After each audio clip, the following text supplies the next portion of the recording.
Welcome to the Sharkpreneur podcast with Kevin Harrington and Seth Greene.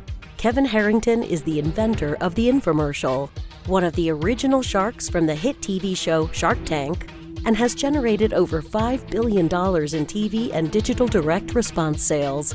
Seth Greene is the world's first trusted authority on cutting-edge direct response marketing, a best-selling author, and the only 3-time Marketer of the Year nominee. On the podcast, Kevin and Seth interview sharkpreneurs who share straight talk on what it takes to explode your business. 49 faces looked to him in triumph. Over the last 12 months, they had each taken turns and promoted his business for a week at a time, driving over $987,342 in revenue. What if you had a network of 50 centers of influence who promoted your business every week for a year? Grab your copy of the #1 Amazon best-selling book, The Ultimate Guide to Growing Your Business with a Podcast, at 33% off the Amazon price by going to ultimatepodcastbook.com. Again, that website for 33% off the Amazon price is ultimatepodcastbook.com. Welcome to the Sharkpreneur podcast. This is your co-host, Seth Greene. Today, I've got the good fortune to be joined by John Sansoucie from Cognet. John, thanks so much for joining us. Thank you for having me. I appreciate it. Awesome. So tell us a little bit about Cognet. Sure. I'll give you the brief history. I originally was a customer. I headed off to India probably about 20 years ago. I've spent more than 30 years in the HR outsourcing space. I was the client. We were in a turnaround situation. We hired a vendor there, managed that vendor. We sold that company. The buyer did not want the offshore operation, so raised some family and friends' money and started up myself. And what I was my next job was at my first client. So 18 years later, we've made the Inc. 5000 last year. We're growing like a weed and want to continue to do that. And I've started to actually recollect a lot of people. You'll laugh a little bit. I was a CFO for most of my career, actually with a personality, not without one. I rehired my old boss, who was the CEO at that company. And now he's our president and chief operating officer. So we've got probably about a good 20% of our folks in India and elsewhere that have been with us for all 18 years plus. That is incredible. And what does Cognet do?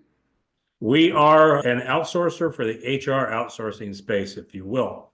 I spent many years in the benefits areas, professional employer organizations, and HR outsourcing in general. We provide services to those providers. So let's just say you run a payroll bureau today. You hire us, and behind the scenes, we'll do your payroll taxes, accounting. We have different practice areas where we holistically try to take care of everything that an HR outsourcing company performs. Okay, so who is an ideal client for you? It actually always starts with the owner. An owner who is willing to be offshore. Not everybody is. The environment has changed a lot. I read a journal article today, actually, just about that in the oil industry. So I think one of the things that happened to us was COVID changed the acceptance of that. Having an owner and or buyer who is accepting of offshore is great. Anytime I encounter somebody who's not been there, doesn't want to go there, I've learned not to waste my time there. But really the win-win for anybody with us is always going to be they're growing. They'll grow offshore with us and be more client-centered and client-focused in the States and allow us to take care of the transactional business. Okay, so what does, for those of us who don't know, HR offshore, like what exactly is getting done offshore by your people? Absolutely. So we have 6 practice areas. Payroll. So we actually process payroll for a ton of people. Payroll taxes, paying and filing and doing those taxes. Benefits and HR fall together, meaning you enroll in a new benefit plan. We make sure that happens behind the scenes. HR transactions, new hires, I-9s, you name it. Then we also have the basics of a lot of our companies. We have finance and accounting, and we also do a sales and underwriting support function. So some of our clients allow us to support their sales force so that they can be more proactive and more prospect facing. Awesome. So how does a business know they need you or that you're a viable option versus what they're doing now? What we've seen more in the current market is they just can't find the labor.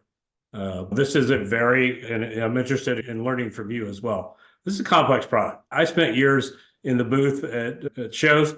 Hey, why don't you bring your stuff over to India or wherever with me? That is not what you call an easy sale. Let's put it that way. So it's a process sale, getting somebody, and I'd say it's event driven. The client I'm going to see tonight, they could not find labor. They were in a market where there's not a lot of labor and they were running out of people. Growth lack of labor in this current condition. Cost obviously is there. We reduce cost. I never beat around the bush on that one. That shouldn't be the driver, though. Our ideal client is looking to grow and or be client focused more. Okay, so is there a particular industry that you work better in? We've always said we stay in our lane. So I was in the professional employer organization business. We have a lot of those as clients. We also have HRS software providers as preferred partners, and we get up to their clients, implementers of those HR systems as well. Payroll bureaus, ASO. I don't like to use too many acronyms on this for sure. Where my focus is going forward is staffing companies. So while there's parallel spaces that we're after, we stick to HR because that's what our background is, and mine is. So what is there an alarm bell that goes off? Is there I'm having this problem that lets those folks know that hey, I should be looking for a solution, and Cognet happens to be it? Yeah, usually growth. They start to outgrow themselves. And I'll tell you, in this labor market, if you grow a bit and say, I got to find 5 payroll processors, you would be shocked what you pay them. And you would be shocked how hard they are to find, or you're stealing them from other competitors or organizations. That usually is the alarm bell, or a new client on board now that's looking to grow. They're adding salespeople and they're not there yet, but they're trying to build scale ahead of the curve. Building scale ahead of the curve. Awesome. Yeah. Talk a little bit about the result. I know you have different services, obviously. Talk a little bit about some of the results you've been able to achieve. Give me an example of a client who came to you, what the problem they were having is, and then like how you helped them solve it and what that looked like. Absolutely. To start with, we have a lot of small mid-market clients. We're an ISO 9001 shop. We're going to measure everything, document everything. A lot of our clients don't have that already. So we're going to take that and infect it into their operational areas as well. And I would say the cost savings is obvious. It's usually more than half by far. That's right off the bat.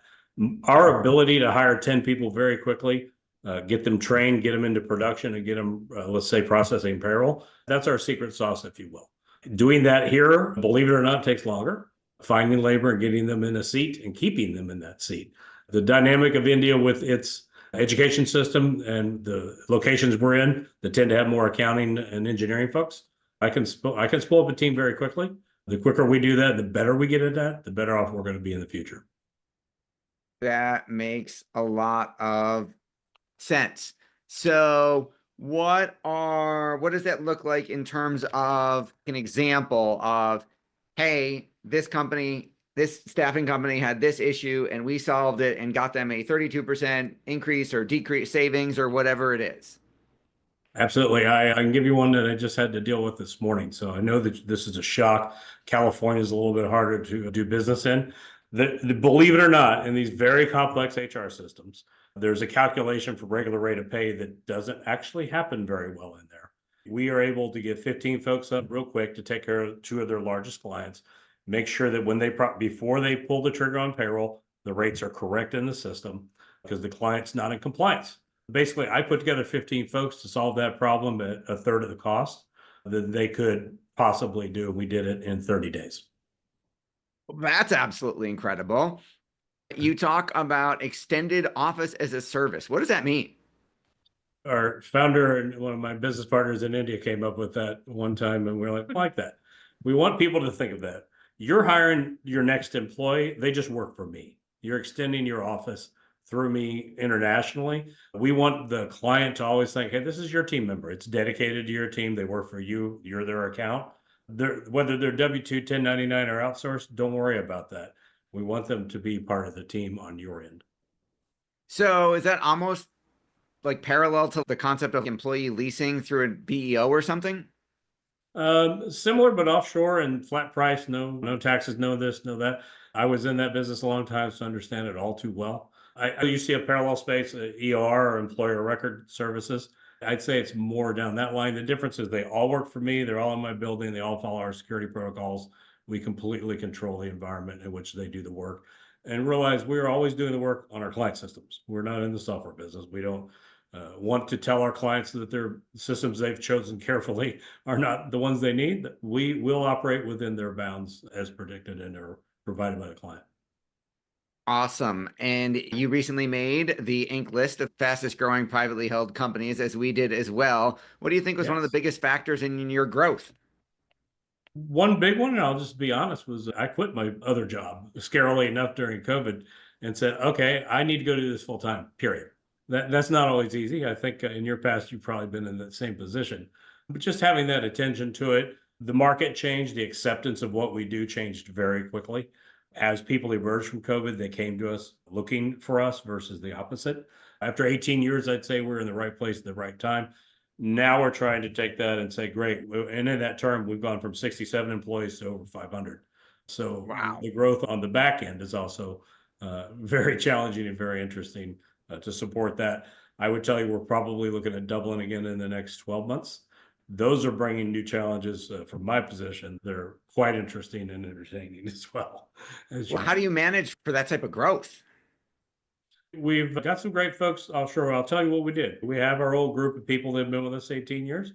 We had to bring in a lot of new management. Managing through that from my perspective or my role has been the most important thing of melding. We can now go to a larger employer in India and borrow somebody, bring them into our management team.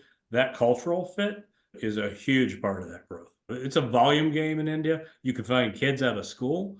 Getting them to do this complex of work and doing it quickly is not as easy as that. I bet your passion is obvious. What do you like best about what you're doing? I will tell you, I spent 30 years being a CFO here and there and making other people a lot of money, doing what I was good at instead of what I loved. I've always loved this. So I will tell you, we're going over July to have our 18th anniversary party. I love that more than anything in the world. Doing this is my passion. More importantly, our team over there is our passion. And we have a family that's grown to over 500. We look at it that way. Our product is those people, period. So that team and that culture is the thing I'd have to foster the most. That's awesome. What, for our folks who are watching or listening, where is the best place for them to go to learn more about you? CognetHRO.com, of course. We're looking into the staffing space, and we spend a lot of time at shows as well. I'll tell you, I'm really interested in looking at a lot of your things as well. My dad was a small town banker. He was always, it's simple. You got to be in front of them 10 times and be there that day they actually need a loan. I will tell you that our business is very similar. So in terms of being omnipresent, so that when they realize they have a need, you're the one still standing. Absolutely. I want to be foremost on their mind. Is there an average or an ideal company size, whether it's number of team members or revenue volume, that makes somebody a better prospect for you? Not anymore. I'll tell you, we used to dabble more in the small and mid-market. I have a public company now, a couple of them that are very large clients. So while everybody likes to have the larger clients, I always tell my team singles and doubles aren't bad either. And then you talked about like serving the staffing and HR industries. What type of like private companies hire you? I tell you, most of them are private. I would put them in the small to medium. So in our engagements, it's number of seats. It's human beings that are dedicated to that. We have a lot of those in the 5 to 20 range. We are organized by practice areas, I told you, payroll, tax, finance and accounting and such. As they get larger, they'll get their own team that they own that's regardless of what practice area they're in. I'll look at any deal. One thing I've always stuck to though is I'm not willing to say no, or I am willing to say no. And or we might have to wait. There are some that need to move very quickly. I've always tried to instill upon prospects and clients, hey, give me 90 days and I'll do it perfectly. I'll beat your error rate. I'll be at your average turnaround time. I'll meet my SLAs. I'll do everything. If you want it in 2 weeks, I can do it in 2 weeks. There's going to be mistakes. There's going to be issues. As long as they understand that, I always feel like we're on a good standing. Yep. You can have it good, fast, or cheap. You can only pick 2 out of 3. Exactly. And I can only deliver 2 out of 3, and I'm a realist about that. I appreciate that. We know your time's incredibly valuable. We greatly appreciate you spending some of it with us. This has been Seth Greene for Sharkpreneur with John Sansoucie from CognetHRO.com. John, thanks again for joining us. Hey, Seth, thank you for your time. I appreciate it. Thanks, everybody, for watching or listening. We'll talk to you or see you next time. Why do so many businesses struggle while others seem to explode overnight? Do you wish you had the secret to this type of exponential growth? Now, I've scaled more than 20 businesses to over $100 million, and it's not just luck. In my new book with Mark Tim, Mentor to Millions, you'll learn the repeatable framework I use in all my business ventures for massive success. Order at kevinmentor.com and get over $1,000 in bonuses. Head to kevinmentor.com.